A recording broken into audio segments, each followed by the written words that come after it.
अभियान का नाम ही कर्तव्य दिया गया है। मैं समझता हूं कि अब tax payers, industry association, traders association, drawing और डिस्बर्सल ऑफिसर्स और बाकी स्टेक होल्डर्स का दायित्व है कि जम्मू कश्मीर की अर्थव्यवस्था को मजबूत बनाने के महायज्ञ में हम सब अपना योगदान दें। होलिस्टिक टैक्स अवेयरनेस की दिशा में उठाया गया यह कदम इस बात को भी दर्शाता है कि स्टेट टैक्स डिपार्टमेंट ने रेगुलेटरी की बजाय प्रमोटिव अप्रोच अपनाया है और कैपेसिटी बिल्डिंग पर फोकस किया है। मुझे विश्वास है कि सभी स्टेक होल्डर्स के समन्वय से यह सिंपोजियम आर्थिक गतिविधियों को नई गति देने के हमारे लक्ष्य की दिशा में एक महत्वपूर्ण मील का पत्थर साबित होगा। मैं 2017 में देश का सबसे बड़ा टैक्स रिफॉर्म भारत के सम्माननीय प्रधानमंत्री जी के निर्देशन में हुआ और उसी समय अभी मेरे पहले बताया भी गया, इंटरनेशनल मॉनेटरी फंड IMF की एक रिपोर्ट आई जिसमें कहा गया था कि India's economy is an elephant that is starting to run और मात्र 5 साल पूरा होते होते 2022 में दुनिया की 5वीं बड़ी अर्थव्यवस्था हम बन गए। तो इस बात पर हमें भी है। बचपन से हम सुनते आए थे कि किसी जमाने में भारत सोने की चिड़िया कहा जाता था। मुझे लगता है कि अब वो वक्त आ रहा है कि हम सोने की चिड़िया बनने की दिशा में अग्रसर हो रहे हैं। सबसे तेज गति से आगे बढ़ने वाली इकॉनमी हमारी है। मैन्युफैक्चरिंग हब का जो सपना देश के लोग देख रहे हैं वो हकीकत में तब्दील हो रहा है। एक बात महसूस की जाती है, जब भी कोई नया कानून बनता है, जब भी कोई बदलाव आता है तो उसे स्थायित्व मिलने में थोड़ा समय लगता है। अनेक प्रकार के एप्रीहेंशंस होते हैं, लेकिन जीएसटी बहुत कम समय में वन नेशन वन टैक्स के संकल्प को मूर्त रूप दे सका, रिटर्न को सिंपल बनाया और सबसे बड़ी बात इनडायरेक्ट टैक्स कलेक्शन में जो लीकेज था लगभग उसे समाप्त कर दिया गया। मुझे ये कहते हुए गर्व महसूस हो रहा है कि राष्ट्र निर्माण के महायज्ञ में जीएसटी द्वारा सभी स्टेक होल्डर्स ने अपने दायित्वों का निर्वहन करके अभूतपूर्व योगदान दिया है और इस व्यवस्था ने सिर्फ अर्थव्यवस्था में आवश्यक परिवर्तन आया ऐसा नहीं है, बल्कि इस व्यवस्था को भ्रष्टाचार मुक्त बनाने की दिशा में भी हम काफी हद तक आगे बढ़े हैं। 3 वर्षों में मेहता जी बता रहे थे, जम्मू कश्मीर भी उस दिशा में आगे बढ़ने की कोशिश कर रहा है। ट्रांसफॉर्म, रिफॉर्म और परफॉर्म कोशिश की जा रही है और प्रधानमंत्री जी के विजन के मुताबिक जम्मू कश्मीर कैसे ट्रांसफॉर्म हो, इसकी हर कोशिश की जा रही है। जो जरूरी रिफॉर्म है वो भी की जा रही है और सभी सेक्टर हमारे परफॉर्म करें, इसकी भी पूरी क्षमता से कोशिश हम सब मिलकर के कर रहे हैं। मैं उन आंकड़ों में नहीं जाना चाहता हूं कि पिछले 3 वर्षों में क्या क्या हुआ है, लेकिन अनेक ऐसी उपलब्धियां पिछले 3 वर्षों में हमने हासिल की हैं जिसका श्रेय निश्चित रूप से टीम जम्मू कश्मीर को जाता है, जिसने जम्मू नीतियों का क्रियान्वयन किया है। देश भर में जब जीएसटी, मुझे याद है मैं संसद में था,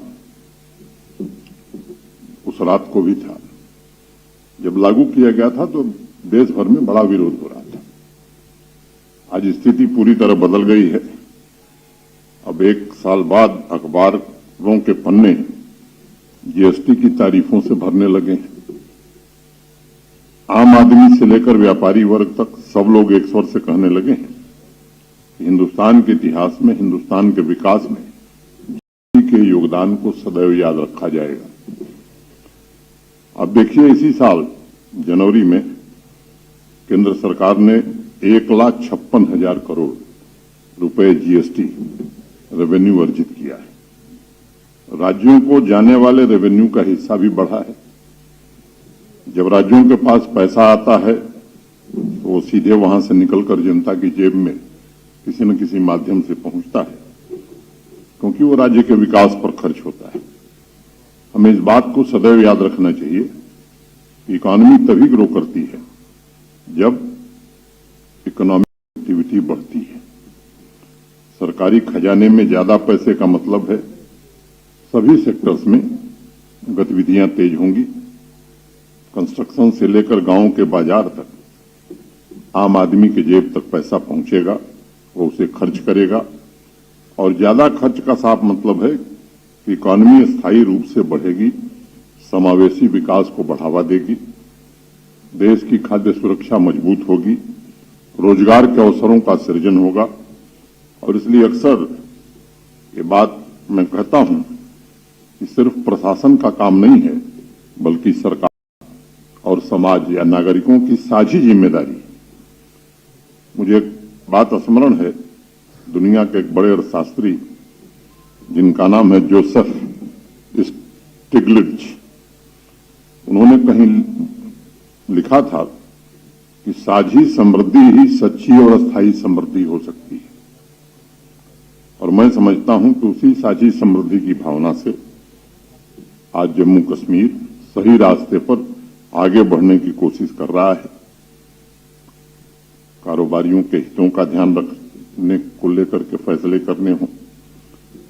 और मुझे याद है, जब मैं शुरू में आया ही था, कोविड का दौर था, इस बात का जिक्र मैं करना आवश्यक समझता हूं। उसी समय हम सबने फैसला किया कि बिजनेस और इंडस्ट्री को गति देने के लिए एक स्टिमुलस पैकेज की घोषणा हम सबने की थी, ताकि यूनियन टेरिटरी की इकॉनमी को पुनर्जीवित किया जा सके।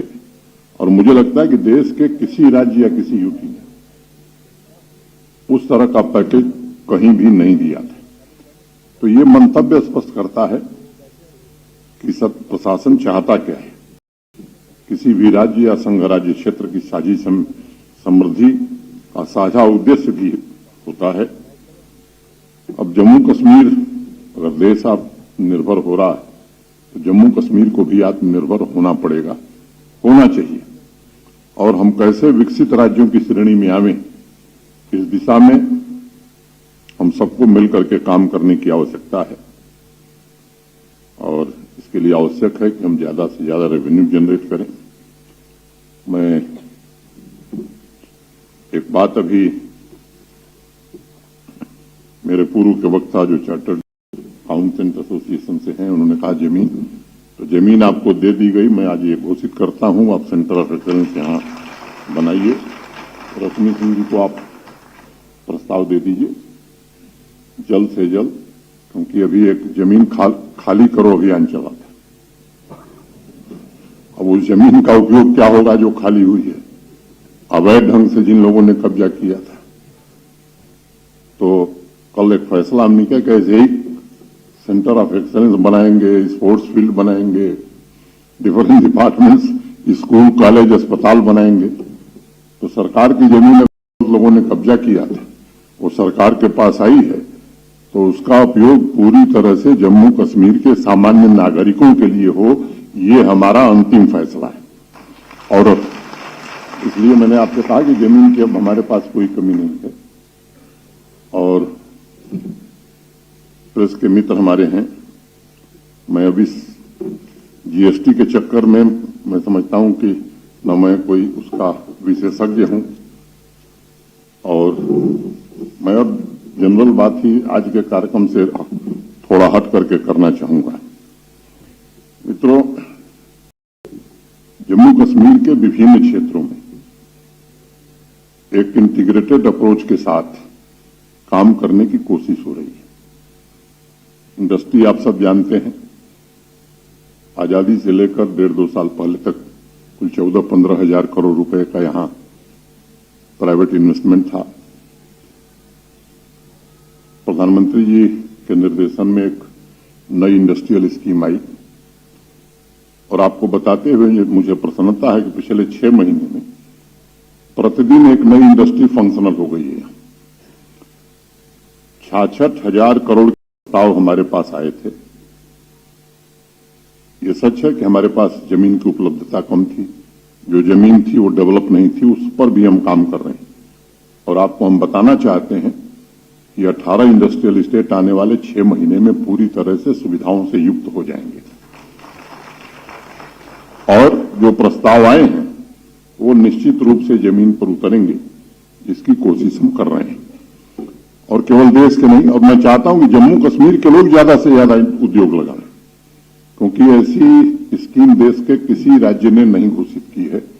और मैं आप सब आमंत्रण देता हूं कि आप आइए, और क्योंकि बिना उद्योग के जम्मू कश्मीर कैसे बढ़ेगा।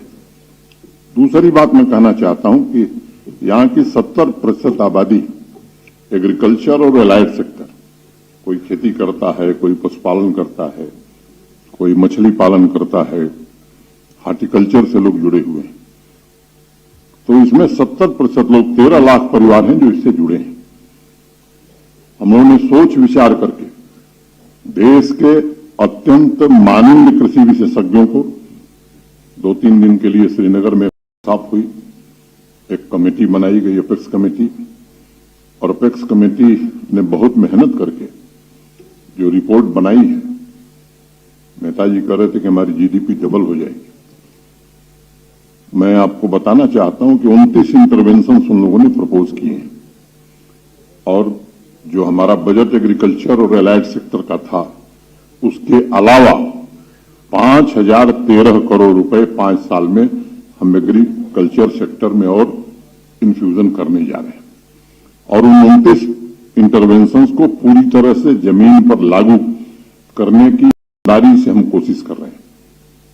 और मैं मानता हूं कि जितना भी आज हार्टिकल्चर प्रोड्यूस हमारा एप्पल है, जिसका नाम ले लीजिए, चेरी है, सैफरन है, या यहाँ का बासमती है, गुच्छी है, ये सब चीजें, या दूध है, कई मामलों में हम फाडर में 80% फाडर हम बाहर से ले आते हैं। इन सब में आत्मनिर्भरता और हमारी पैदावार कई गुना बढ़ जाए और 13 लाख परिवार सम्मानपूर्वक रह सके, इसे हम पूरी तरह से लागू करने की कोशिश कर रहे हैं। मैं पूरी तरह आश्वस्त, इसे लागू करने में हमें सफलता मिलेगी। टूरिज्म अनप्रेसिडेंटेड, इतना टूरिस्ट कभी जम्मू कश्मीर में आया ही नहीं था।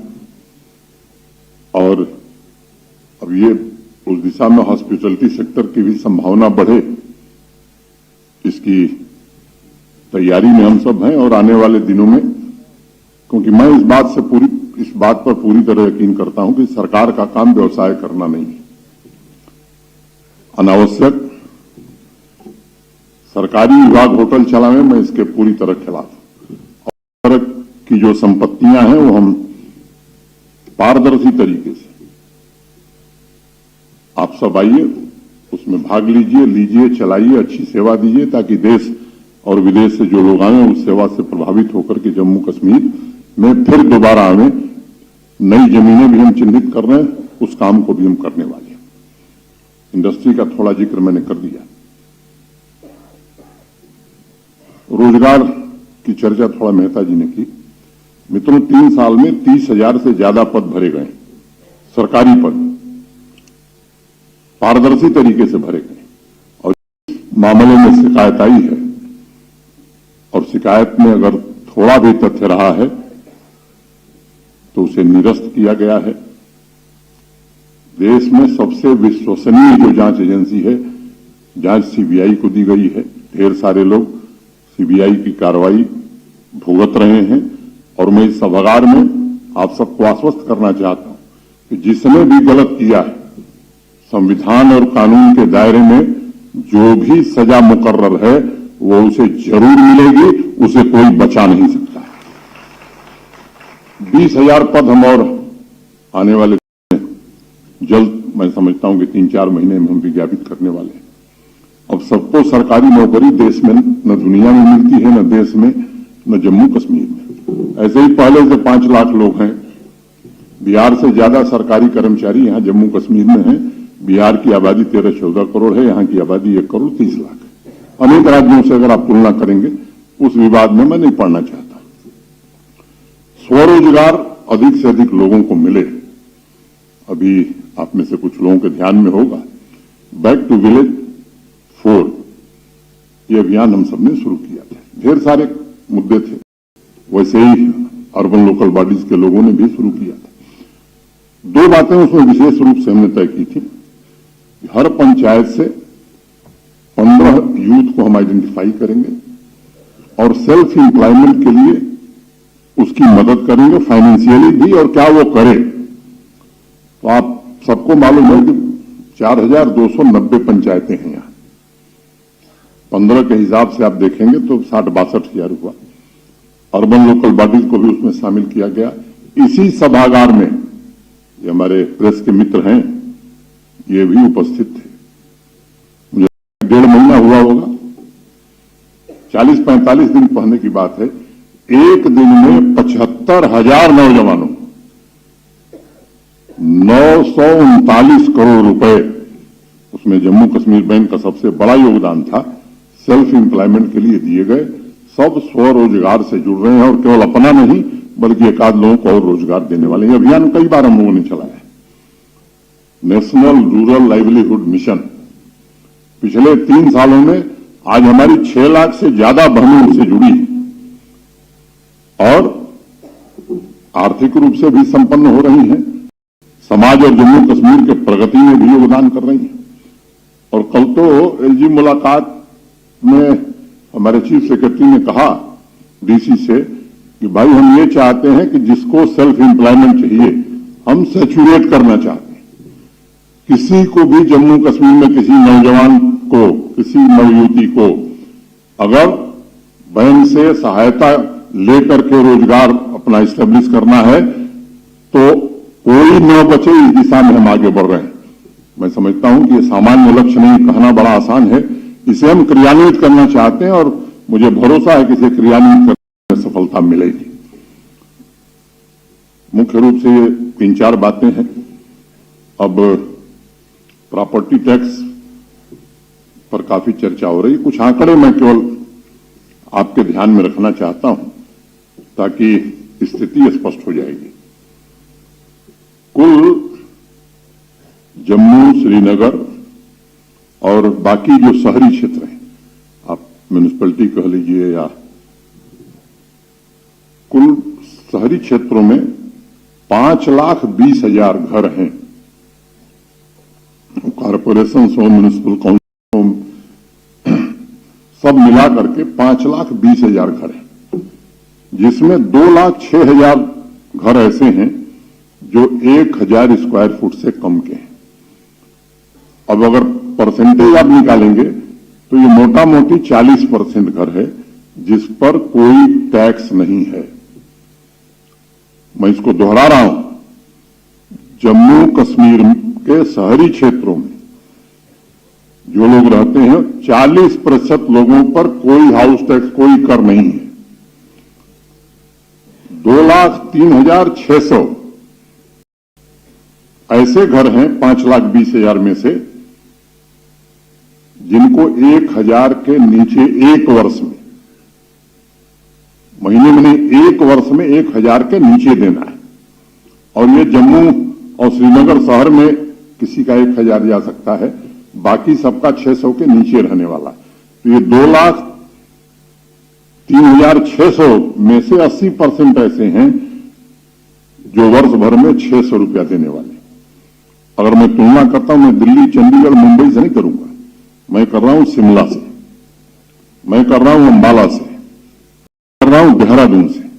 तो मित्रों, 1/10 ऑफ शिमला, देहरादून एंड अंबाला, 1/10 से भी कम है ये टैक्स। मैं शॉप्स की बात भी करना चाहूंगा। कुल 1,01,000 शॉप्स हैं शहरी क्षेत्रों में, जम्मू, श्रीनगर, बाकी वो उधमपुर कहिए, कठुआ कहिए, या किसी म्यूनिसिपैलिटी में कहिए, बारामूला कहिए, कहीं भी। इसमें 46,000 शॉप्स ऐसी हैं जिनको एक साल में 700 से कम रुपया टैक्स। 46,000 माने मोटा मोटी 45% शॉप्स ऐसी हैं जिनको 50 रुपया महीना देना है।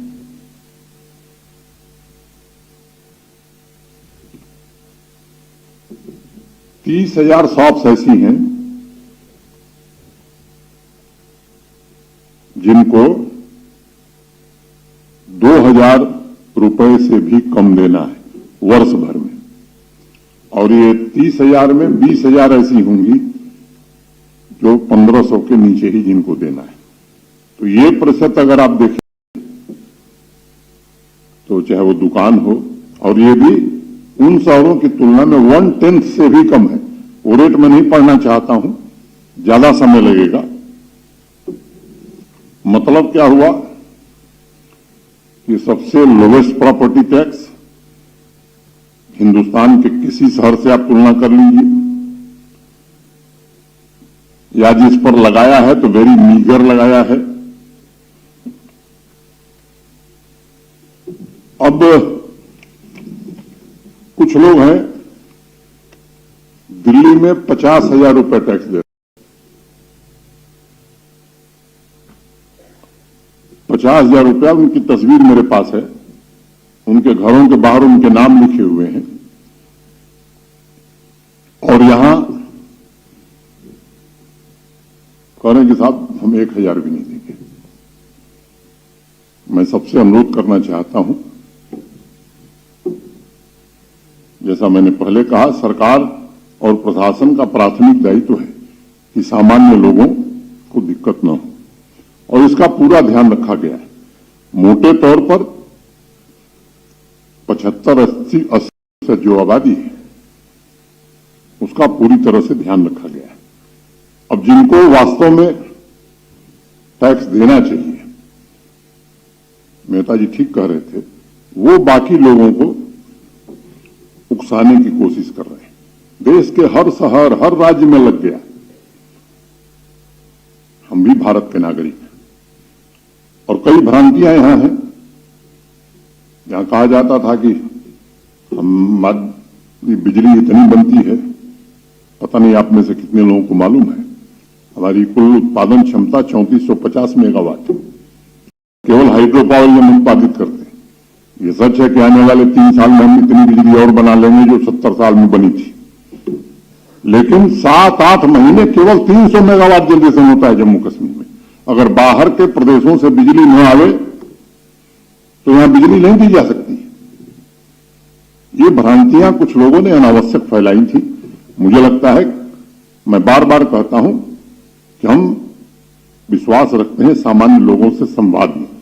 किसी को लगता है कि इसमें कुछ गलत है, कुछ और बेहतर तरीका हो सकता है, मैं स्वागत करूंगा। आइए सुझाव दीजिए, दरवाजे खुले हैं। आपको लगता है कि इस व्यवस्था में कोई गड़बड़ है, इससे बेहतर व्यवस्था आप बता सकते हैं, मैं आप सबका स्वागत करूंगा। अनेक वरिष्ठ अधिवक्ता हैं, बिजनेस के लोग हैं, इंडस्ट्री के लोग हैं, चार्टर्ड अकाउंटेंट्स हैं, पत्रकार मित्र भी हैं। मैं सबको आमंत्रण देता हूं कि आप कृपा करके इसको एक बार देखिए। आपको लगता है कि इससे बेहतर भी कुछ किया जा सकता है, मुझे कोई आपत्ति नहीं, लेकिन आपसे मैं निवेदन करना चाहता हूं कि ये कुछ लोग जो गुमराह करने की कोशिश कर रहे हैं, कृपा करके उस जाल में न किसी को फंसना चाहिए। और आपसे मैं निवेदन करूंगा कि सामान्य लोगों में जागरूकता बढ़ाने की हम हर कोशिश कर रहे हैं। मेरा आपसे आग्रह होगा कि आप भी इसमें सहयोग करें, क्योंकि ये व्यवस्था अब हर साल बजट में 900 करोड़ रुपया हम लोग दे रहे हैं कॉर्पोरेशंस को, म्यूनिसिपैलिटीज को। स्मार्ट सिटी से के लिए जो पैसा है या बाकी कार्यों के लिए जो भारत सरकार से आ रहा है वो अलग से आ रहा है। इस व्यवस्था को बेहतर ढंग से हम कैसे चला सकें। जम्मू कश्मीर भी आने वाले कुछ वर्षों में देश के विकसित राज्यों के समानांतर गौरव से कैसे खड़ा हो, मुझे लगता है ये जम्मू कश्मीर के हर नागरिक के लिए गौरव का विषय होगा। मैं आप सबका आह्वान करता हूं, आपसे निवेदन करता हूं कि आइए इस पूरे अभियान में जो हमारी प्राचीन शक्ति रही है, देश के मुकुटमणि हम जाने जाते थे, देश को ज्ञान देने का संदेश यही जम्मू कश्मीर की धरती से लोगों ने दिया है। क्या उस जम्मू कश्मीर की बदहाली पर यहां के लोगों को गर्व हो सकता है? क्या हम खुद नहीं चाहते हैं कि हम ऐसा जम्मू कश्मीर आने वाले दिनों में देखें कि गर्व से दुनिया और देश में कहीं जाए तो लोग कहें कि हाँ, ये आदमी जम्मू कश्मीर से आए। मैं आप सबसे निवेदन करना चाहता हूं, कुछ लोग साजिश के तहत लोगों को गुमराह, जब अभियान चलाया था हमने इंक्रोचमेंट, एंटी इंक्रोचमेंट है, मुझे मालूम है, मैंने एक बार नहीं 10 बार कहा कि एक भी गरीब आदमी को नहीं छुआ जाएगा, लेकिन किसी रसूखदार को बख्शा भी नहीं जाएगा। जिन लोगों ने पदों पर रहते हुए कानूनों का दुरुपयोग करके अपने अपने परिवार की भलाई के लिए और सामान्य जनता के हितों को गिरवी रख करके जम्मू कश्मीर को बंधक बनाया था, वो समय अब समाप्त हो गया है। आम आदमी की आवाज सुनी जाएगी, आम आदमी के हक में फैसले लिए जाएंगे, चाहे वो किसान, मजदूर है, व्यापारी है, उद्योगपति है, लेकिन कुछ विशेष लोगों के लिए फैसले अब यहां नहीं हो सकते हैं। इतनी बात करके मैं आप सबके प्रति हृदय से कृतज्ञता ज्ञापित करते हुए अपनी बात पूरी करता हूं। धन्यवाद। जय हिंद।